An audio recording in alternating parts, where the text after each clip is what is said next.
Hello students, if you like my videos then please like share and subscribe. आज हम class 12th NCERT के chapter inverse trigonometry function के question number 8 to 14 को solve करने जा रहे हैं। एक्सरसाइज 2.1 हमारी चल रही थी। लास्ट वीडियो मैंने उसके क्वेश्चन नंबर 1 to 7 आपको सॉल्व करके दिखाए थे। आज हम उससे आगे के क्वेश्चन सॉल्व करेंगे। तो देखते हैं, सबसे पहले क्वेश्चन नंबर 8 है। उसमें कहा है कि कोस इनवर्स -1/√2। यहाँ पर भी वही मुख्य मान ही ज्ञात करना है, इसका प्रिंसिपल वैल्यू फाइंड आउट कर रही है। तो let y equal cos inverse -1/√2। Cos inverse को हमने लेफ्ट हैंड साइड में लेके, तो कोस y इक्वल -1/√2 हमारे पास बचता है। अब देखिए फिर से हमारे पास कैसी वैल्यू आई, नेगेटिव वैल्यू है। तो मुझे देखना होगा कोस कौन से क्वाड्रेंट में नेगेटिव वैल्यू देता है। तो हमने पहले ही बताया था कि कोस कहाँ होता है, एक तो सेकंड में होगा और एक हमारे पास थर्ड में जाता है।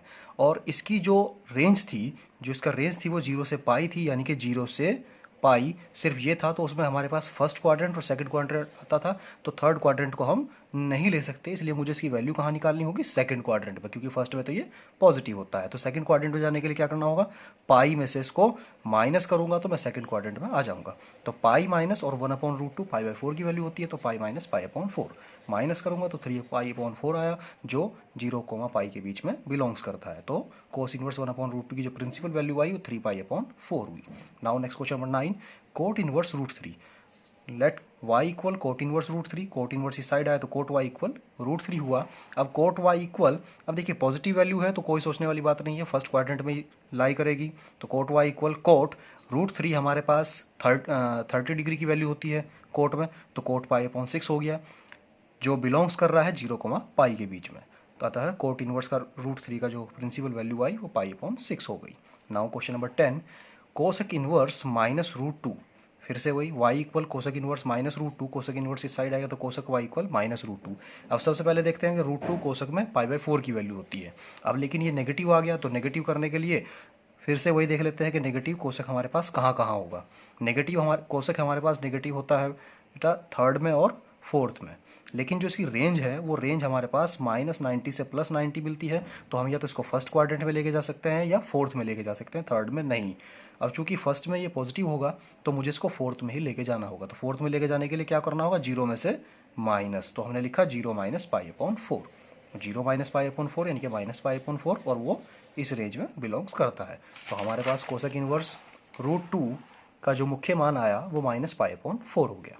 Now question number 11, tan inverse 1 plus cos inverse -1/2 plus sine inverse -1/2। इसको सॉल्व करके इसकी वैल्यू फाइंड आउट करनी है। देखिए अभी तक क्या था कि हमारे पास सब ये इंडिविजुअल वैल्यूज थी, लेकिन इस बार क्या उसने एक पूरी की पूरी मिक्स फॉर्म में क्वेश्चन बना के दे दिया, जिसको मुझे सॉल्व करके इसकी वैल्यू बतानी है। तो सॉल्व करते हैं। देखिए tan इनवर्स यहाँ पर 1, अब डायरेक्टली सॉल्व करना है, अलग से सॉल्व नहीं करेंगे कि y इक्वल मान के करना है, तीनों को अलग अलग नहीं करना, साथ के साथ एक साथ ही होगा। तो क्या हुआ कि 10 में 1 पाई/4 की वैल्यू होती है। तो tan इनवर्स इस 1 को मैं 10 पाई/4 भी लिख सकता हूँ। तो उससे होगा क्या कि 10 से tan इनवर्स कैंसिल होगा, तो मेरे पास पाई/4 वैल्यू बच जाएगी। अब कोस इनवर्स -1/2। अब कोस में माइनस आ गया, तो माइनस करने के लिए मुझे, हमने पहले कर चुके हैं कि इसको क्या करना पड़ेगा, पाई माइनस, कहाँ जाएंगे, सेकंड क्वाड्रेंट में। तो सेकंड में कैसे जाएंगे, पाई में से माइनस करूंगा तो सेकंड क्वाड्रेंट में आ जाऊंगा।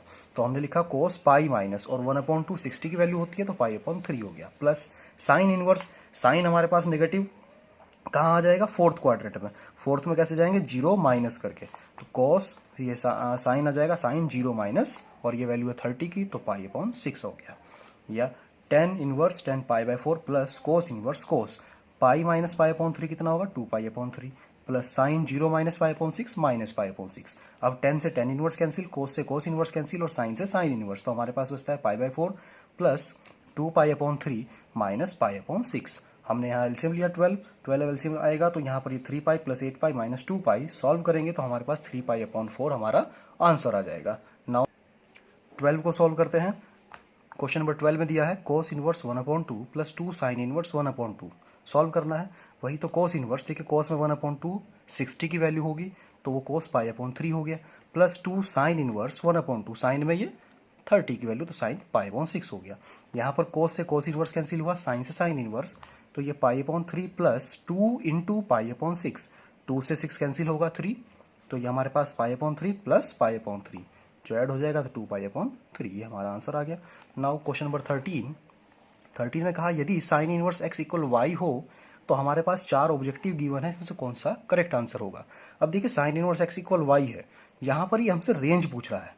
कि साइन की रेंज क्या होती है। देखो साइन की रेंज मैंने बताई थी कितनी होगी कि -90 से +90, और ये होता है क्लोज इंटरवल में। क्लोज इंटरवल मतलब -90 और +90 भी इंक्लूडेड है। अब अगर ये इंक्लूडेड है तो देखिए यहाँ पर ऑब्जेक्टिव हमारे पास -π/2 less than equal y less than equal π/2, y की वैल्यू यहाँ से स्टार्ट होगी और यहाँ तक खत्म होगी, इनके बीच की या ये भी इंक्लूड होंगे। तो हमारा ऑब्जेक्टिव जो टिक करेक्ट आंसर होगा वो पॉइंट बी होगा। फिर आगे चलते हैं क्वेश्चन नंबर 14 पे। tan inverse √3 minus sec inverse -2 का मान बराबर होगा। सॉल्व करना है, हमारे पास 4 ऑब्जेक्टिव गिवन है। देखिए सॉल्व करते हैं तो tan इनवर्स, 10 में √3 हमारे पास 60 की वैल्यू होती है तो π/3 आ गया, माइनस sec इनवर्स -2 है। अब sec में माइनस कहाँ कहाँ होता है वो देखेंगे। अब देखिए sec माइनस का कहाँ होगा, जहाँ पर cos माइनस का होगा, यानी कि सेकंड में और थर्ड में। सेकंड में हम जाएंगे नहीं क्योंकि वहाँ वो रेंज से बाहर हो जाएगा, तो मुझे कहाँ आना पड़ेगा, थर्ड में। अब थर्ड में आने के लिए हमारे पास ये वैल्यू इस टाइप से मिलेगी कि माफ़ कीजिएगा, हम जाएंगे सेकंड क्वाड्रेंट में। तो सेकंड क्वाड्रेंट में ये इसकी रेंज इसमें बिलोंग करता है, तो ये हो जाएगा पाई माइनस। अब पाई माइनस करूँगा तो सेक पाई माइनस π/3, ये हमारे पास π/3 की वैल्यू हो गई। तो यहाँ सेक से सेक इनवर्स कैंसिल, 10 से tan इनवर्स कैंसिल, तो ये π/3 बचता है माइनस, और ये पाई माइनस π/3 माइनस होगा तो कितना बचेगा 2π/3, और माइनस का 2π/3 माइनस करूँगा तो -π/3 हमारा आंसर है, यानी कि हमारा ऑब्जेक्टिव हुआ बी। आई होप आपकी समझ में आया होगा। Thank you for watching.